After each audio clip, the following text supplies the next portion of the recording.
أفضل 5 لاعبين في منتخب المغرب المحلي: هجوم، دفاع، وسط هجوم.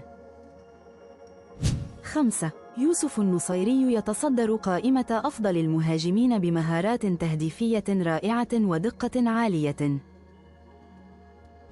4. رومان سايس هو الأفضل في الدفاع بثباته وقوته في صد الهجمات. 3. سفيان رحيمي يتألق كأفضل لاعب وسط هجوم بتمريرات حاسمة وسرعة فائقة. 2. أيوب الكعبي يعتبر من أبرز المهاجمين بفضل قدرته على تسجيل الأهداف الحاسمة. 1. عزيز بوهدوز يمتاز بدوره الدفاعي القوي وتنظيم خط الدفاع بشكل مميز. تابعنا للمزيد من أخبار منتخب المغرب المحلي.